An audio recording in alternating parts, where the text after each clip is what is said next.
अगर आप भी लेना चाहते हैं देश दुनिया की तमाम जानकारी तो आज ही सब्सक्राइब करें हमारे चैनल को। साथ ही नीचे दिए बेल आइकन को जरूर दबाएं ताकि हर अपडेट आप तक पहुंच सके। नमस्कार, प्रभात साक्षी न्यूज नाटक पर आप सभी का स्वागत है। जय गणेश जय गणेश जय गणेश देवा, लड्डुओं का भोग लगे संत करें सेवा।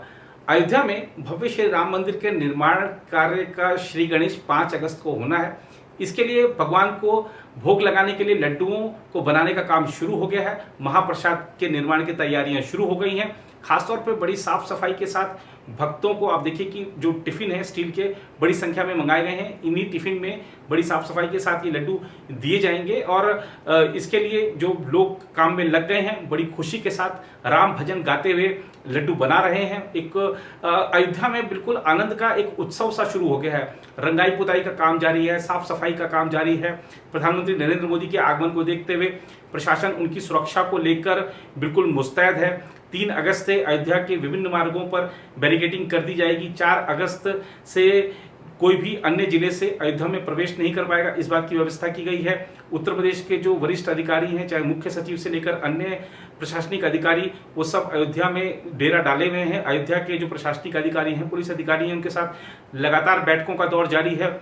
इसके अलावा जो यूपी के मुख्यमंत्री हैं योगी आदित्यनाथ, उन्होंने अपील की है लोगों से कि 5 अगस्त को वो अयोध्या ना आए, घर पर ही टीवी चैनल पर, क्योंकि सीधा प्रसारण होगा तो वहीं से वो देखें भूमि पूजन कार्यक्रम को, और घर में राम भजन करें, रामायण का पाठ करें और भगवान को भोग लगाएं, इत्यादि इत्यादि उन्होंने कई बातें कही हैं। और साथ ही लोगों से अपील की है कि घर में उस दिन दिया जरूर जलाएं, 5 दिया हो सके तो जरूर जलाएं। मंदिरों और मठों में भी उस दिन ऐसे प्रकाश किया जाएगा, दिए जलाए जाएंगे, ऐसी व्यवस्थाएं की गई हैं देश भर के मंदिरों में। खासतौर पर दिल्ली में तो जो बीजेपी है उसने व्यवस्था की है कि अलग अलग स्थानों पर एलईडी स्क्रीन लगाई जाएगी, वहां पे आप भूमि पूजन के जो दृश्य हैं वो लाइव देख सकेंगे। बहरहाल अयोध्या में प्रधानमंत्री के आगमन को देखते हुए सुरक्षा मुस्तैद की जा रही है और बाकी सब तैयारियां चल ही रही हैं। आज केंद्रीय संस्कृति मंत्री प्रहलाद पटेल भी वहां पहुंचे और संतों से आशीर्वाद लिया। प्रधानमंत्री के आगमन की जो से संबंधित जो तैयारियां हैं उनकी समीक्षा की है। भूमि पूजन जो कार्यक्रम होना है उससे संबंधित जो भी तैयारियां चल रही हैं उन बैठकों में वो भाग ले रहे हैं। और माना जा रहा है कि ये जो कार्यक्रम है इसको प्रशासन एक बड़े स्तर पर कर रहा है, और खासतौर पे क्योंकि मानसून का समय है तो जो लोग आएंगे वहां पर भूमि पूजन कार्यक्रम में सम्मिलित होंगे, उनके कार्यक्रम को लेकर एक व्यवस्था की गई है कि वाटरप्रूफ टेंट लगाया गया है ताकि जो पूजन होगा उसमें किसी भी प्रकार का विघ्न ना पड़ सके। कई सारी अन्य व्यवस्थाएं भी की जा रही हैं। आइए आपको पहले दिखाते हैं कि जो महाप्रसाद की तैयारियां चल रही हैं उनके दृश्य फिर मिलाते हैं आपको मंत्री प्रहलाद पटेल से।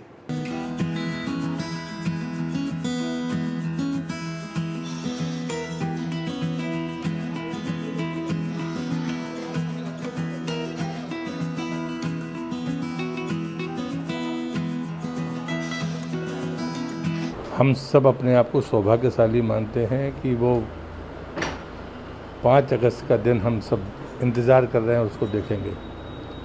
मैं आदरणीय प्रधानमंत्री जी की उस दूरदर्शिता को नमन करता हूं जिसके कारण से ये शुभ अवसर हम सबको देखने के लिए मिलेगा। मुझे लगता है कि हम सब आनंदित हैं और उस क्षण का इंतज़ार कर रहे हैं कि 5 तारीख को जब वो शुभ मुहूर्त में भूमि पूजन करेंगे। मुझे लगता है कि यही उल्लास का कारण है जिस कारण से हर कोई अयोध्या दर्शन करने के लिए आता है, प्रणाम करने के लिए आता है। वो सौभाग्य आज मुझे भी मिला है। मैंने मंगला आरती हनुमान जी के चरणों में की है, फिर उसके बाद में सरयू की आरती की है, अभिषेक किया है, श्री राम जन्मभूमि के दर्शन किए हैं। महंत नित्य गोपाल दास जी जो बड़े प्रतिष्ठित और हम सबके श्रद्धा के पात्र हैं, उनका आशीर्वाद लिया है। अब जरा राजस्थान का भी हाल सुन लीजिए। वहां पर मुख्यमंत्री अशोक गहलोत अपनी सरकार बचाने के लिए सारे जो कांग्रेस के विधायक हैं या कांग्रेस को जो समर्थन दे रहे विधायक हैं उनको लेकर होटल में पिछले 15 दिनों से ज्यादा समय से डेरा डाले हुए हैं।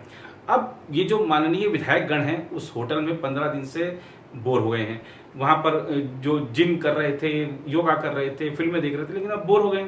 लेकिन जनता बोर हो गई तब क्या होगा? आपके इन कृत्यों से जनता को जब आपकी जरूरत है, आप होटल में वहाँ पर आराम फरमा रहे हैं, ऐश कर रहे हैं, आप जो भी वहाँ पर सुविधाएं हैं, 5 सितारा सुविधाएं हैं, उसका उपभोग कर रहे हैं। जनता को बेसिक सुविधाएं नहीं मिल पा रही हैं, तो जनता अगर बोर हो गई तो सोचिए क्या होगा। अब ये सारे के सारे विधायक और बोर ना हो जाए, इसके लिए मुख्यमंत्री अशोक गहलोत लेकर इनको जैसलमेर के होटल पहुंचे हैं। आज बस में पूरी सुरक्षा के साथ इनका विधायकों का काफिला रवाना हुआ है। माना जा रहा है कि अब 14 अगस्त को ये लोग जयपुर आएंगे जब विधानसभा का सत्र होना है।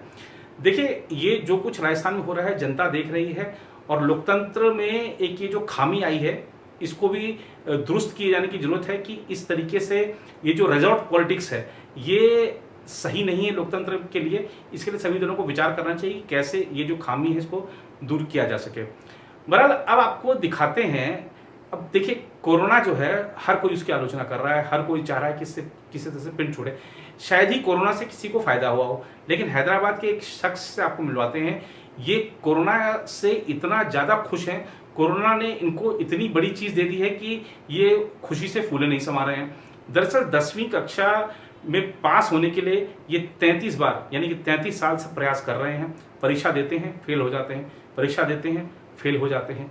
लेकिन कोरोना काल में अब ये जो हैदराबाद में खासतौर पर तेलंगाना की सरकार ने क्या किया है कि जो स्टेट बोर्ड था उसमें लोगों को कोविड काल में ऐसे ही पास कर दिया है कि ठीक है आप अगली कक्षा में जाइए। तो ये शख्स अब जो 33 साल से बार बार प्रयास कर रहे थे वो इस बार कोरोना की वजह से 10वीं पास हो गए हैं। मिलवाते हैं इनसे, आप खुद ही सुनिए इनकी खुशी के जो रोके नहीं रुक रही है, क्या कह रहे हैं ये कोरोना के लिए, बिल्कुल कोरोना के लिए एक खुशी के गीत ही गा रहे हैं। आप देखिए, सुनिए जरा इनको। मैं 1987 से जो है एग्ज़ाम देते आया, ओनली इंग्लिश में फ़ेल हुआ था। मैं फेल होने की वजह ये है कि मैं इंग्लिश वर्क को बहुत मुश्किल होती थी, इंग्लिश नहीं आती थी। तो जब मेरे को ट्यूशन के सार्स नहीं मिलते थे, कोई पढ़ाने वाला नहीं मिलता था, तो मैं अपना जो है कितना हो सके भी कोशिश से हमारे बहनों से किससे भी कोशिश करके मैं पढ़ता तो मार्क्स बहुत कम आते थे मेरे को, 30, 25, 30 ऐसा आते रहे। तो फिर डेट आ जाती थी, फिर अप्लाई करता था एनुअल के लिए, सप्लीमेंट्री के लिए।